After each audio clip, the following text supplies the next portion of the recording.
स्वधर्म से तात्पर्य क्या है? स्वधर्म और स्वभाव में संबंध कैसे समझें? स्वधर्म और स्वभाव,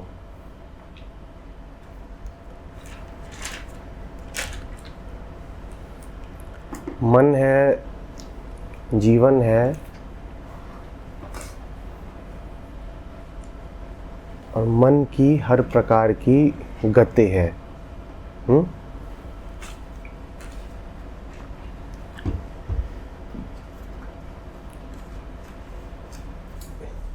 यह गति ऐसी भी हो सकती है कि केंद्र की तरफ ले जाती हो, और ऐसी भी हो सकती है कि केंद्र से और दूर ले जाती हो।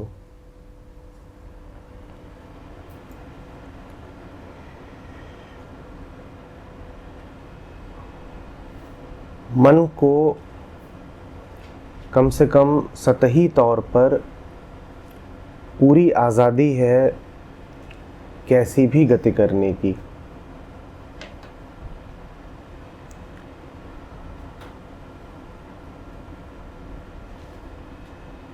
इसी कारण धर्म और अधर्म प्रासंगिक शब्द हैं। धर्म मन की वो गति है जो उसे केंद्र की ओर ले जाए। अधर्म मन की वो प्रत्येक गति है जो उसे केंद्र से दूर ले जाए।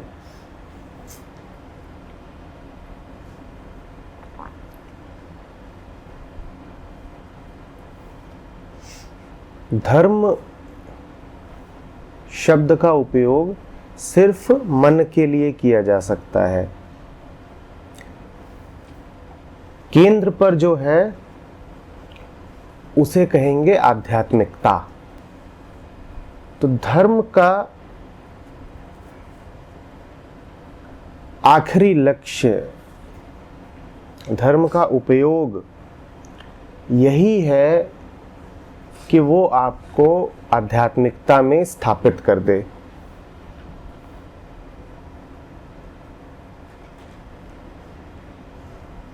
आपको केंद्र पर ले जा करके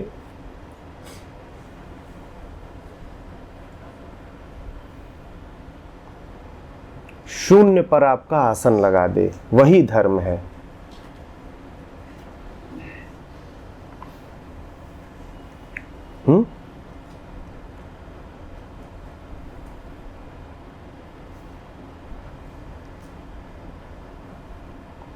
वही आध्यात्मिकता हमारा स्वभाव भी है। वही आध्यात्मिकता हमारा स्वभाव भी है। धर्म एक नहीं हो सकता। धर्म ठीक उतने प्रकार का होगा जितने प्रकार के मन हैं। जिस हद तक हम सबके मन एक हैं, उस हद तक सबके धर्म एक हैं। और जिस हद तक और जिस स्थान पर हम मन में अंतर पाते हैं, उस हद तक धर्म में भी अंतर होगा ही होगा। इसी कारण आप कभी यह नहीं कह सकते कि एक ही स्थिति में दो अलग अलग व्यक्तियों का धर्म एक ही है।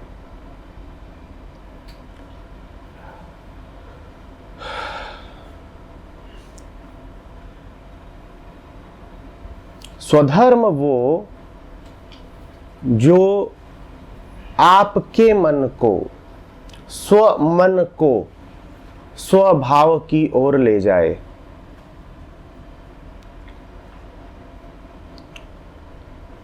आपके लिए वही धर्म है जो आपको आपके केंद्र की ओर ले जाए। ठीक? बात यहां पूरी नहीं हो जाती है, क्योंकि इस स्वधर्म का पता भी स्वभाव से ही चलेगा। पूछना चाहिए आपको कि जब सब मन अलग अलग हैं और धर्मों का भी अलग होना पक्का है, तो किसी भी मन को ये ज्ञान कहाँ से आएगा कि उसके लिए उचित क्या है? जो आपके लिए उचित है वही आपका धर्म है। कैसे पता लगेगा कि मेरा धर्म क्या है किसी भी क्षण, किसी भी अवस्था में? कैसे जानूंगा? आपका स्वभाव ही आपको बताएगा।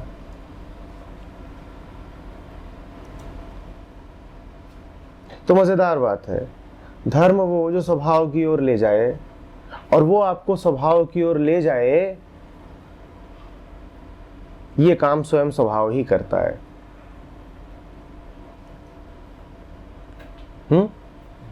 स्वभाव न हो तो स्वधर्म जैसा कुछ बचेगा नहीं।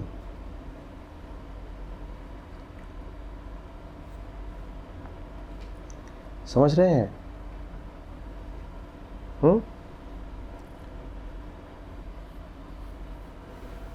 इनमें अंतर करना जरूरी है। धर्म को स्वभाव मत मान लीजिएगा। धर्म का अलग अलग होना पक्का है और स्वभाव अलग अलग हो नहीं सकते। स्वभाव को एक भी नहीं कह सकते, पर अलग अलग तो बिल्कुल भी नहीं है। हाँ, ये पक्का है कि धर्म अलग अलग होंगे, और धर्म अलग अलग इस नाते नहीं होंगे कि हिंदू, मुस्लिम, ईसाई धर्म। प्रतिक्षण आपका अपना धर्म भी अलग अलग होगा। आपका और आपके पड़ोसी का धर्म तो अलग अलग होगा ही। आपका धर्म भी बदलेगा, क्योंकि मन के जितने रंग हैं, प्रत्येक रंग के लिए एक अलग धर्म है। ऐसे समझ लीजिए कि एक पहाड़ है, उसकी चोटी है, चोटी का नाम है स्वभाव, और पहाड़ पर चलने के अनगिनत जितने भी रास्ते हो सकते हैं, उन रास्तों का नाम है धर्म।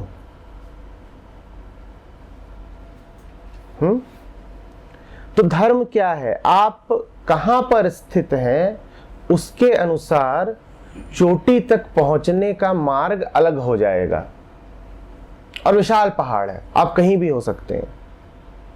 आप जहां कहीं हैं, आपको उसी बिंदु के अनुसार ऊपर जाने का मार्ग तलाशना होगा। इसी मार्ग का नाम, इसी यात्रा का नाम धर्म है। लेकिन हर धर्म जा करके एक ही जगह रुकता है, उस जगह को मैं स्वभाव कह रहा हूं। धर्म वही जो आपको आपके स्वभाव तक पहुंचा दे।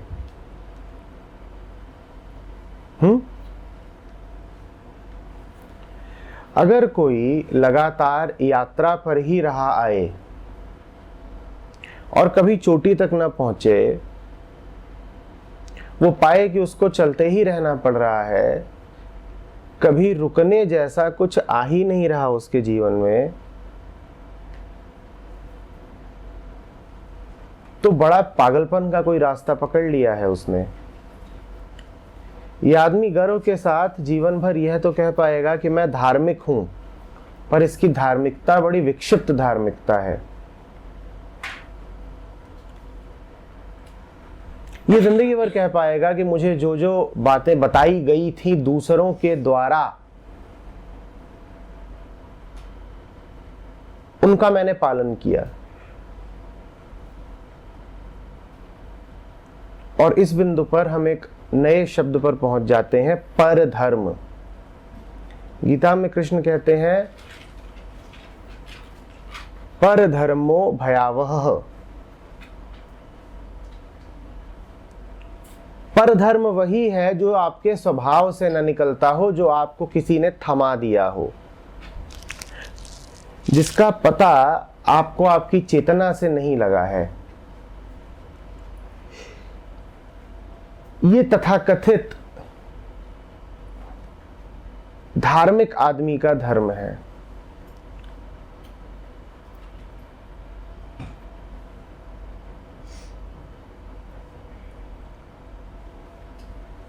इस धर्म पर चलने वाला जीवन भर धार्मिक तो बना रहता है पर कभी आध्यात्मिक नहीं हो पाता।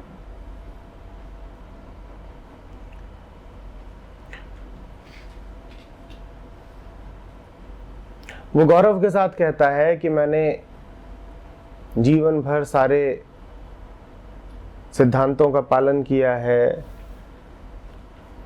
हर रीति पर चला हूं, कोई रस्म नहीं तोड़ी है, पर उसको समझ में नहीं आता कि ये सब करने के बावजूद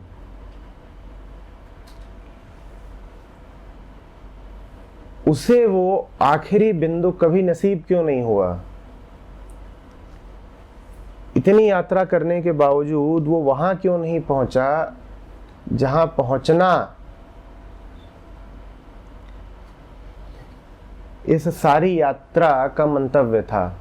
वो इसीलिए क्योंकि उसका धर्म नहीं था, स्वधर्म नहीं था, परधर्म था। स्वभाव तक मात्र स्वधर्म ही पहुंचा सकता है, परधर्म पर चल के कभी स्वभाव तक नहीं पहुंच सकते। पर कोई कोई बिरला ही होता है जो इतनी हिम्मत दिखाए, जिसमें इतनी श्रद्धा हो कि वो स्वधर्म पर चले। हम पर धर्मों पर चलना जानते हैं। हम हिंदू होना जानते हैं, हम ईसाई होना जानते हैं, मुसलमान होना जानते हैं। सच पूछिए तो ये सब पर धर्म है। इसीलिए अरबों ईसाई हैं और अरबों मुसलमान हैं और अरबों हिंदू हैं, पर उनमें से आप शायद ही किसी को उस परम आसन पर विराजमान पाएंगे।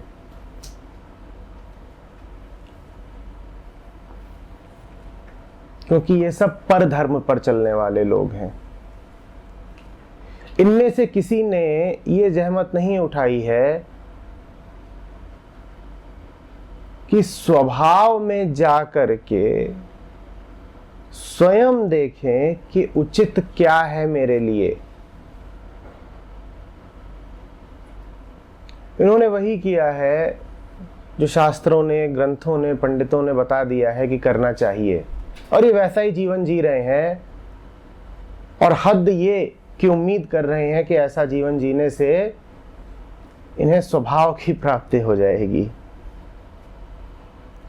कैसे हो जाएगी?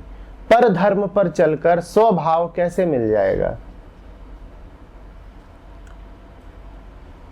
जहां आगाज ही गलत है वहां अंजाम अच्छा कैसे हो सकता है?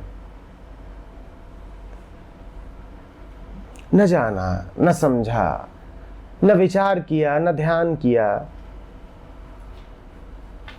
आंख बंद करके रिवाजों का पालन किया, जो काले अक्षर ने कह दिया उसी का शाब्दिक अर्थ लेकर के जीवन भर बैठे रहे। तुम कैसे अपेक्षा कर रहे हो कि तुम्हें कुछ लाभ हो सकता है? तुम तो नुकसान में ही रहोगे, जीवन भर भुगतोगे, कष्ट में रहोगे और शिकायत से भरे हुए रहोगे कि हमने तो वो सब कुछ किया जो एक अच्छे धार्मिक आदमी को करना चाहिए और ये सब करके भी हमें फल नहीं मिला।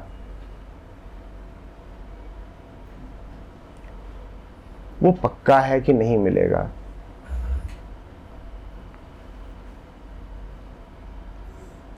स्वधर्म को जानना है यदि, तो ग्रंथों से ज्यादा स्वभाव की शरण में जाओ। जिसे स्वभाव तक पहुंचना हो अंत में, उसे पहला कदम भी स्वभाव में ही उठाना पड़ेगा। यही सूत्र है। अंत में जहां पहुंचना हो, पहला ही कदम उसकी श्रद्धा में उठाओ। उसी से पूछो तुझ तक कैसे पहुंचूं, उसी से पूछो। जहां तक जाना है सिर्फ वही बता पाएगा कि उस तक कैसे पहुंचा जा सकता है। तुम्हारे स्वधर्म का निर्धारण स्वभाव के अतिरिक्त और कोई नहीं कर सकता। हां, जब उससे पूछोगे तो वो इशारा शायद ये भी कर दे कि उस ग्रंथ को भी पढ़ लो, उस व्यक्ति से भी सुन लो, ये तरीका भी अपना लो। वो रास्ते दिखा देगा, पर मात्र उसी के दिखाए रास्ते उस तक पहुंचाएंगे, किसी और के दिखाए रास्ते नहीं।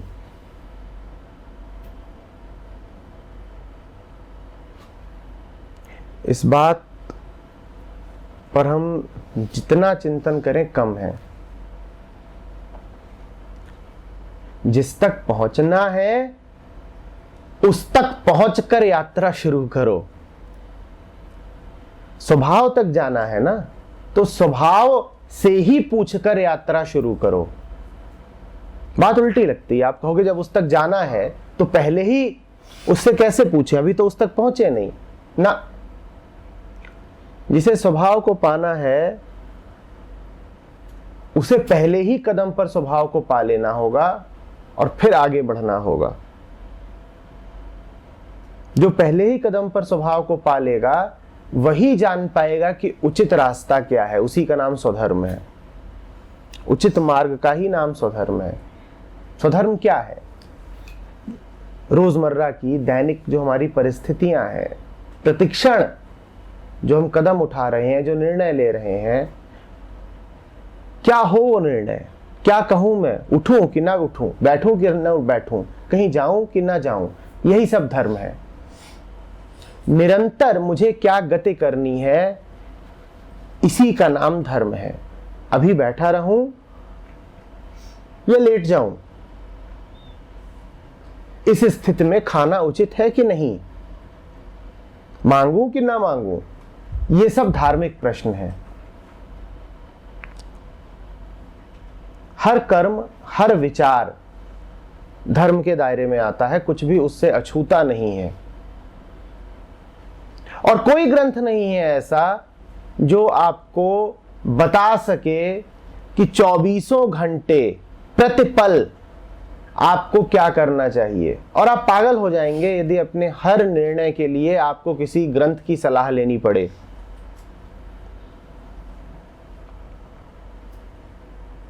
तो स्वधर्म का पता मात्र स्वभाव से चल सकता है।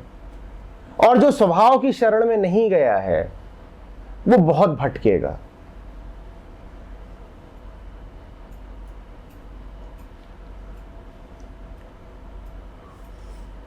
बुद्ध कहा करते थे अपने लोगों से कि हीन धर्म का सेवन मत करो। वो हीन धर्म यही है, पर धर्म। जब कृष्ण कहते हैं पर धर्म और बुद्ध कहते हैं हीन धर्म, वो एक ही बात है।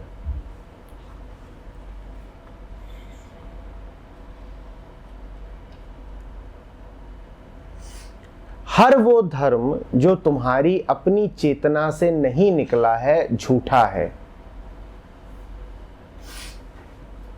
जो धर्म तुम्हारी अपनी समझ से उद्भूत नहीं हो रहा है, तुम्हारे किसी काम नहीं आएगा। वो तुम्हें एक झूठा सहारा दे सकता है। तुम्हें जीवन भर ऐसा लग सकता है कि मैं धार्मिक हूं, तुम्हें उससे सामाजिक स्वीकृति मिल जाएगी, तुम्हें उससे ये ढांढस मिल जाएगा कि मैं एक भीड़ का हिस्सा हूं। पर तुम्हारे जीवन में उससे कोई बाहर नहीं आ जानी है। तुम धार्मिक रहे आओगे और मरे मरे रहे आओगे। अभी कौन सा धर्म है?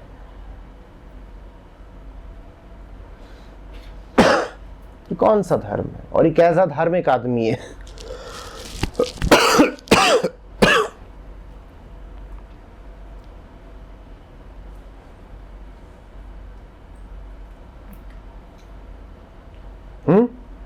जिसके जीवन में तेज नहीं है, जो हमेशा संदेहों से भरा हुआ है,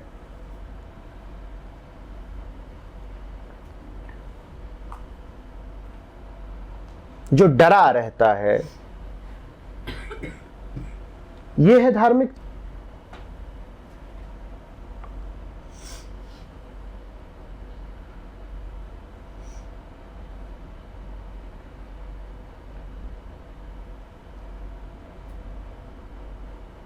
एक धार्मिक मन मूलतः वो मन है जो किसी भी परिस्थिति में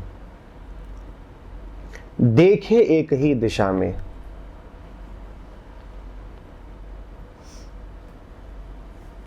यही है धार्मिक मन,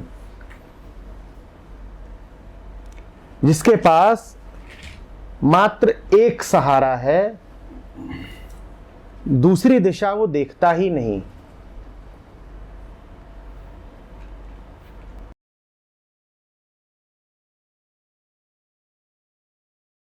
धर्म आत्मा के लिए तो होता नहीं। धर्म किसके लिए है? केंद्र पर आत्मा है, वही आध्यात्मिकता है और वही स्वभाव है, ठीक है ना। धर्म किसके लिए है? धर्म मन के लिए है।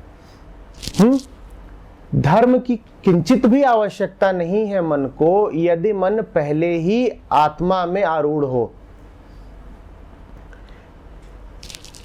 आरूढ़ कह लीजिए या समर्पित कह लीजिए या विगलित कह लीजिए या विसर्जित कह लीजिए, पर मन अगर आत्मा में ही स्थित है तो किसी धर्म की आवश्यकता क्या है?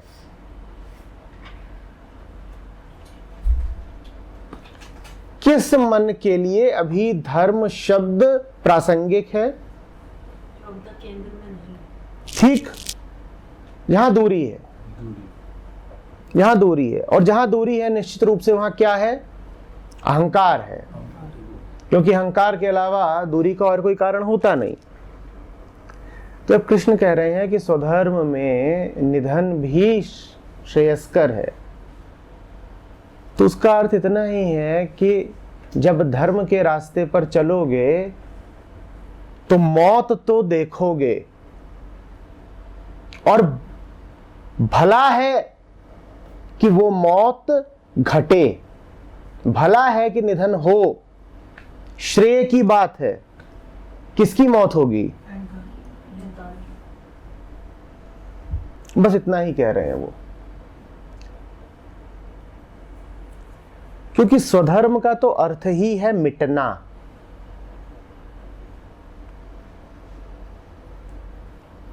बड़ी सीधी सी बात है। जो आपको और फुलाए, आपके होने के भाव को और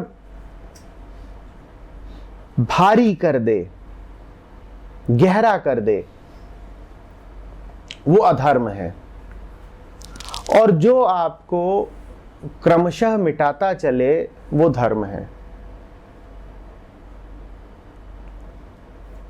तो स्वधर्म में निधन श्रेय भर की बात नहीं है। जहां स्वधर्म है वहां निधन होके रहेगा।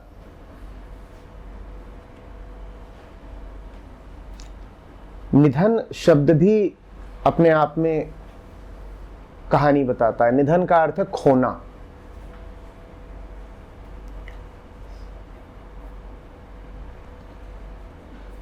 तो स्वधर्म वही जिस पर चल के आप लगातार खोते जाओ, हल्के होते जाओ। अधार्मिक आदमी विधर्मी इकट्ठा करने की यात्रा पर रहता है, वो धर्म को भी इकट्ठा करता चलता है। और वास्तविक रूप से धार्मिक आदमी खोने की यात्रा पर रहता है। पर धर्म में आप कुछ खो नहीं सकते, आप इकट्ठा करोगे। आप क्या इकट्ठा करोगे? आप पहचान इकट्ठा करोगे। सबसे पहली बात तो पहचान इकट्ठा करोगे। और जो धर्म आपको पहचान दे दे पहले ही कदम पर, वो धर्म आपको बस नाश देगा और कुछ भी नहीं। पहले ही कदम पर तो आपको पहचान दे दी गई कि मैं हिंदू हूं कि मैं मुसलमान हूं। अब तुम्हें हल्का किया जा रहा है या भारी किया जा रहा है? तुम्हें 100 प्रकार की मान्यताएं दे दी गई, दुनिया ऐसी है, ऐसे बनाई गई, ऐसे चलती है, इस दिन ये करो, उस दिन ये ना करो, इस महीने में ऐसा करो। ये तुम्हें हल्का किया जा रहा है या भारी किया जा रहा है?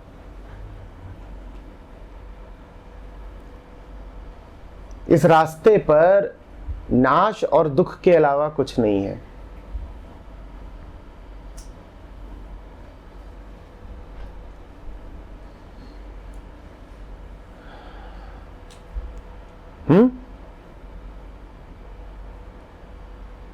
ये जो पुराने तथा कथित धर्म ग्रंथ हैं,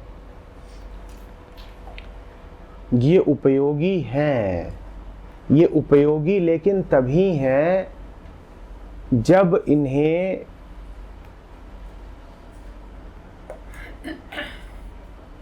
साफ नजरों से, अपनी चेतना से, अपने संदर्भ में पढ़ा जाए,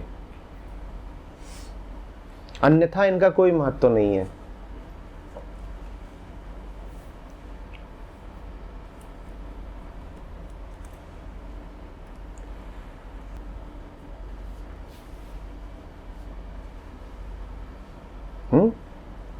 शब्द जो भी कभी कहा गया है वो अपूर्ण है, क्योंकि शब्द को होना ही है अपूर्ण, उसकी प्रकृति है अपूर्ण होना। हर ग्रंथ क्या है? शब्द ही तो हैं।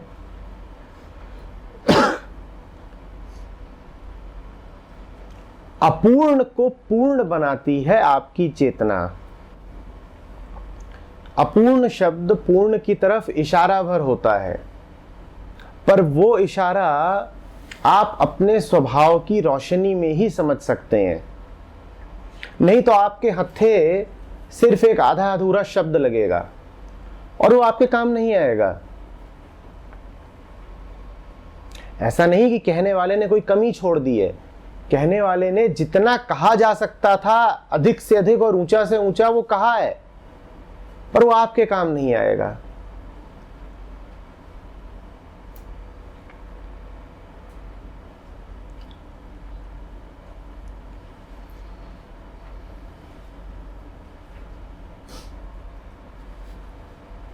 तो धर्म ग्रंथ भी आपके काम तभी आएगा जब आप उसे स्वभाव की रोशनी में पढ़ें। तभी आप जान पाएंगे कि इस स्थिति पर कौन सा शब्द मेरे लिए उचित है और कौन सा अनुचित है, क्योंकि हजारों ग्रंथ हैं और एक ही ग्रंथ में हजारों बातें हैं और एक ही बात के भी हजारों अर्थ हो सकते हैं। मैं किस रास्ते चलूं?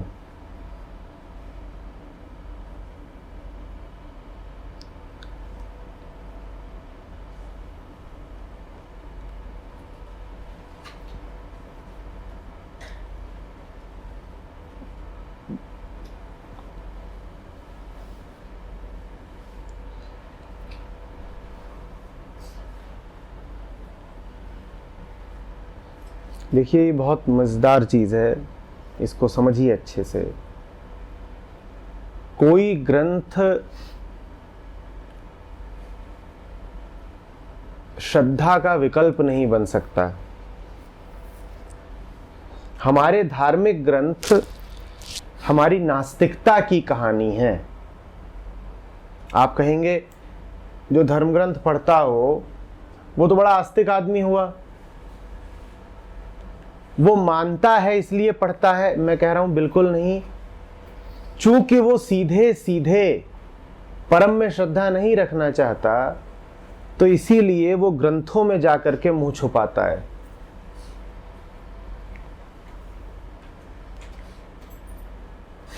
इस मानसिकता को समझिएगा।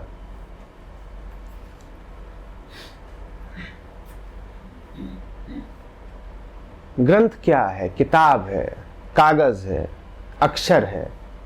कोई अक्षर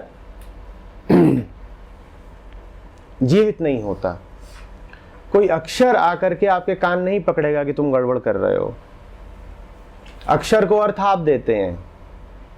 कौन सा अक्षर पढ़ना है, कौन सा शब्द नहीं पढ़ना है, ये आप तय करते हो। ग्रंथ में सहूलियत है।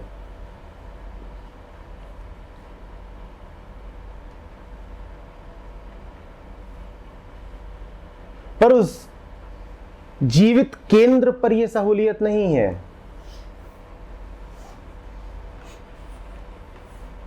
वहां तो आपके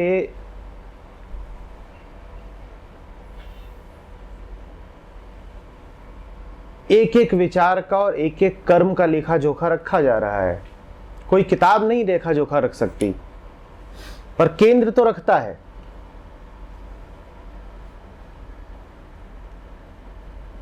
और केंद्र तक न जाना पड़े, वहां नंगा होकर के न खड़ा होना पड़े, तो इसके लिए हम एक बड़ा सस्ता विकल्प निकालते हैं, किताबों को पकड़ लो और कह दो कि मैं धार्मिक आदमी हूं।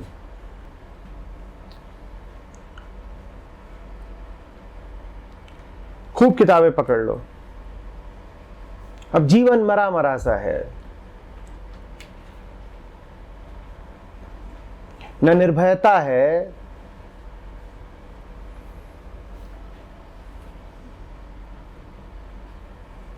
न समझ है, मात्र निर्भरता है। पर ग्रंथ ये खूब पढ़ते हैं। ये ग्रंथ पढ़ते ही इसीलिए हैं ताकि जीवन में निर्भयता की जगह निर्भरता बनी रहे।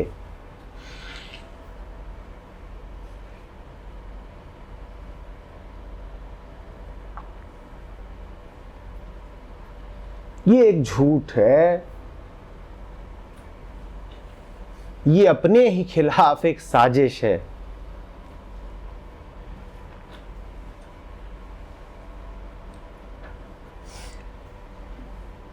सीधे स्रोत पर जाइए ना, उसी से पूछिए कि तू ही बता रास्ता। उसी से पूछिए क्या पढ़ूं क्या ना पढ़ूं। हमारी हालत तो ऐसी है कि जैसे कोई अपने प्रेमी को घर से निकाल दे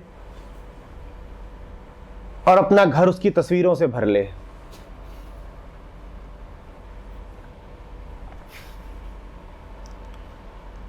हर दीवार पर चप्पे चप्पे पर उसकी तस्वीरें लगी हुई हैं। और क्यों लगा रखी हैं इतनी तस्वीरें? ताकि उसे घर में आने की अनुमति न देनी पड़े। उसे घर में नहीं घुसने देंगे, उसकी तस्वीरों से प्यार करेंगे। तस्वीरें तुम्हें क्या दे देंगी? क्या दे देंगी तस्वीरें? तस्वीरें झूठी नहीं है, उसी की हैं, पर तस्वीर तो तस्वीर है। कोई नहीं ये दावा कर रहा कि तस्वीर झूठी है, तस्वीर उसी की, पर तस्वीर तो तस्वीर है ना।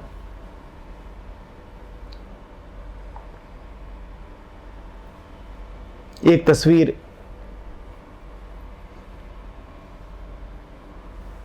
के नीचे लिखा हुआ है उपनिषद, एक तस्वीर के नीचे लिखा हुआ है कुरान, एक तस्वीर के नीचे लिखा हुआ है सिद्धों की कहानियां, एक तस्वीर के नीचे लिखा हुआ है कबीर के दोहे। आप भर लीजिए इनसे जीवन को। इससे आपके जीवन में क्या आ जाना है? कुछ नहीं आ जाना है। जीवन तो सूना ही सूना रहेगा।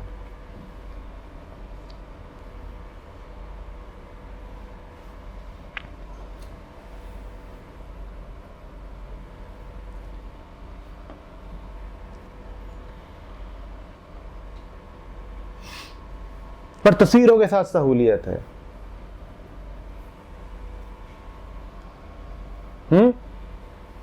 ये है हमारा तथाकथित धार्मिक आदमी।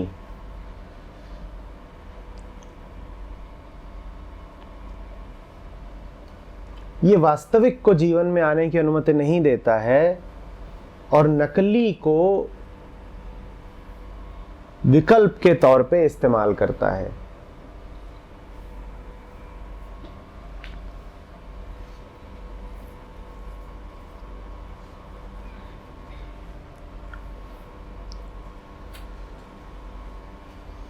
does that ever come a point जबकि वो धार्मिक आदमी को लगता है कि वो उस चोटी तक नहीं पहुंच पा रहा है, so उसको प्रतिक्षण लगता है। कभी ऐसा नहीं है कि उसको ये पता नहीं है कि मैं जो कर रहा हूं वो नकली काम है, कि उससे कुछ होगा नहीं। पर ऐसा ही है माया का खेल, गहराई से सब पता है,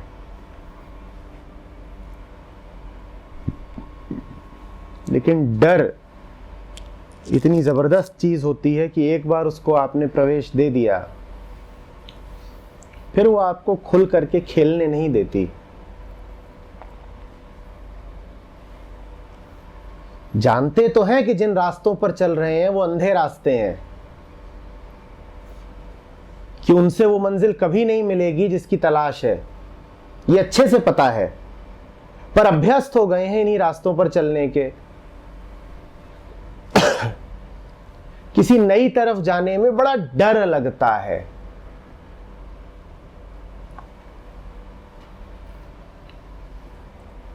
जीवन भर ऐसे ही चले हैं, अब कैसे बदल लें?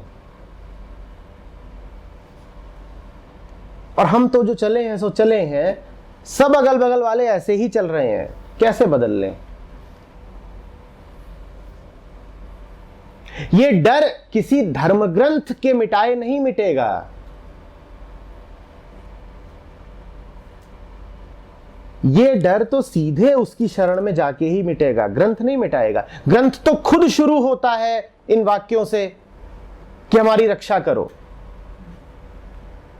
तो ग्रंथ कैसे आपका डर मिटा देगा? उपनिषदों के आरंभ में सदा शांति पाठ होता है,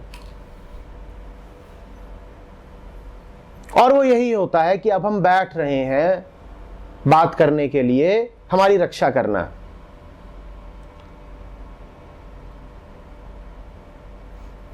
वहां भी स्वधर्म का पता लग सके, इसके लिए स्वभाव की शरण में जाया जाता है।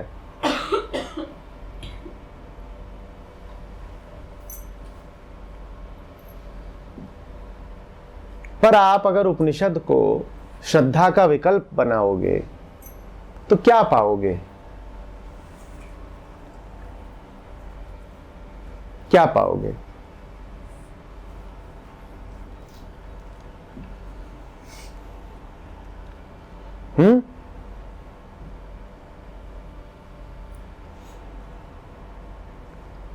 अभी स्थिति ये है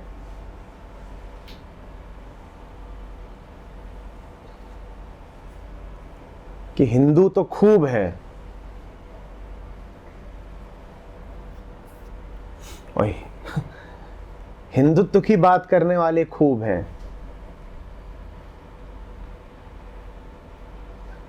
पर ब्रह्म की बात करने वाला कोई नहीं है।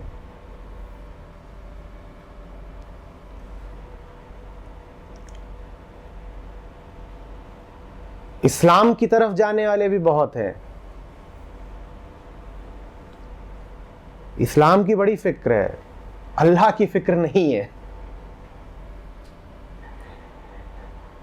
इस्लाम तो ठीक है, पर अल्लाह की बात कौन करेगा? और ऐसा इस्लाम किस काम का जो अल्लाह तक नहीं ले जाता हो?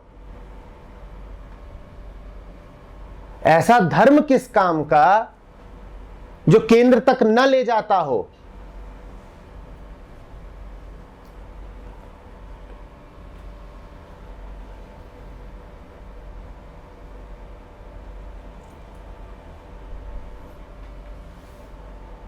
महत्वपूर्ण क्या है? वेद पुराण या परम?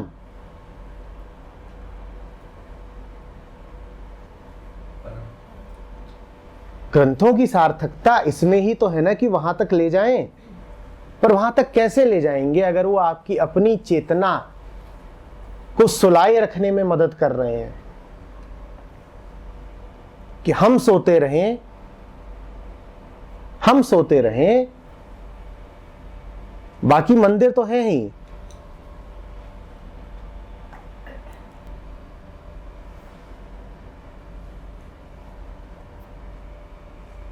और धर्म हमें बड़े आसान, बड़े सस्ते रास्ते सुलभ करा देता है। स्वभाव नहीं पर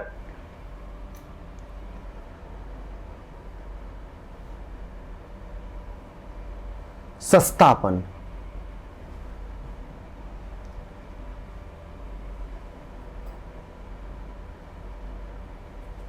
गंगा में नहा लो, सारे पाप धुल जाने हैं। क्या आवश्यकता है स्वभाव की तरफ जाने की?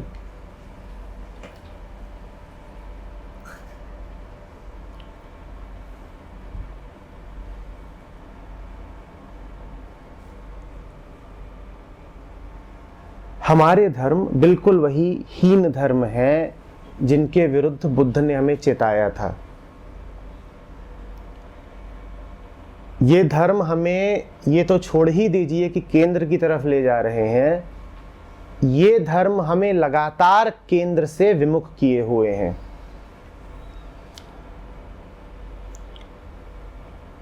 कदाचित दुनिया बेहतर जगह हो जाए अगर इस प्रकार के धर्म विलुप्त ही हो जाएं, क्योंकि इन धर्मों ने हमें एक झूठा आश्वासन दे रखा है।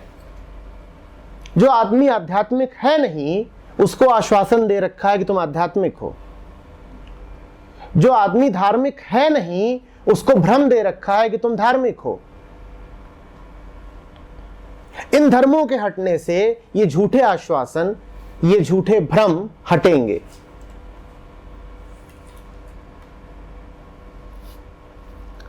समझ में आ रही है बात?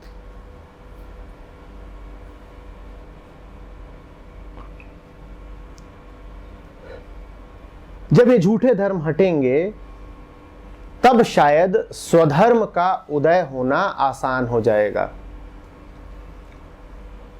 पहले झूठा धर्म तो हटे ना, तब तो स्वधर्म की बात आएगी।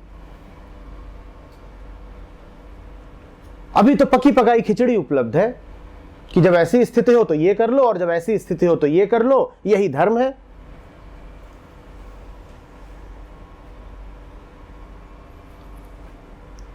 जब पहले से ही सारे उत्तर मिले हुए हैं तो फिर आवश्यकता क्या है जीवन को स्वभाव की रोशनी में देखने की? इन धर्मों की वजह से स्वभाव बेचारा कहीं दबा पड़ा है। तो इसलिए कह रहा हूं कि भला ही हो कि ये सारे धर्म विलुप्त हो जाएं।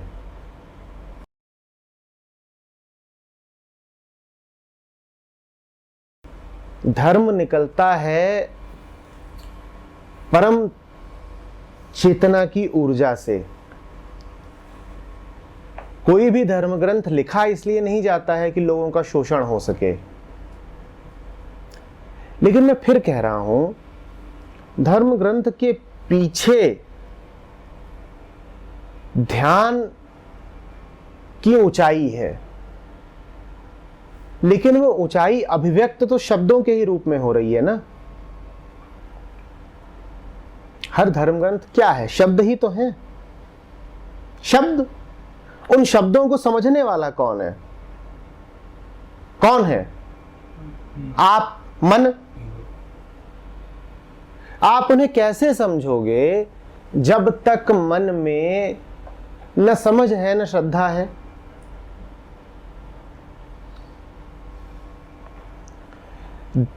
धर्म ग्रंथ भी काम तब आता है जब पहले आप स्वभाव की शरण में चले गए हो। समझिए, पहले स्वभाव में जाना है, फिर ग्रंथ को पढ़ना है। हम काम उल्टा करते हैं। हम सोचते हैं कि मन कैसा भी रहे, ग्रंथ का पाठ करने से सब ठीक हो जाएगा। कैसे ठीक हो जाएगा? आप उस ग्रंथ का भी उपयोग कर लोगे अपने मन के जहर की खातिर। तो कुछ बातें अब तक स्पष्ट हो गई हो। स्वभाव का अर्थ है वो जो हम मूलतः हैं।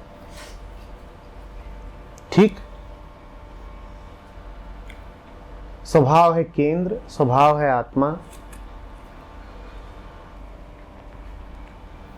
स्वभाव के लिए ही सच्चिदानंद उपाधि का प्रयोग होता है। हालांकि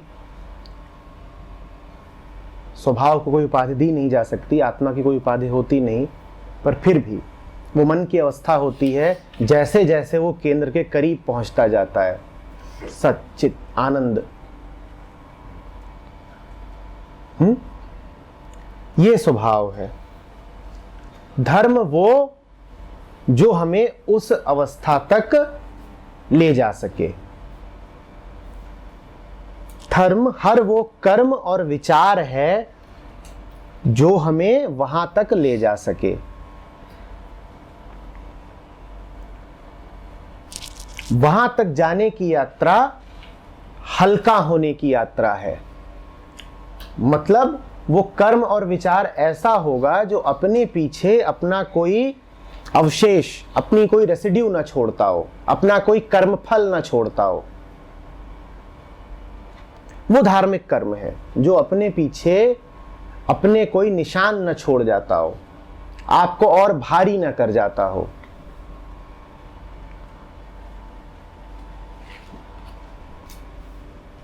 वो धार्मिक कर्म है।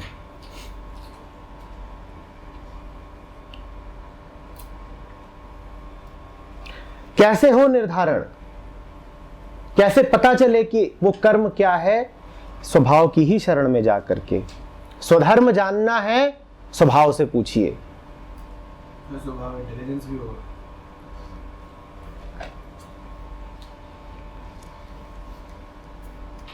अधर्म क्या? जो आपको स्वभाव से विमुख करे, जो ही आपको भारी कर दे, जो ही आपको सत्य, आनंद, मुक्ति और प्रेम से दूर ले जाए, वो अधर्म।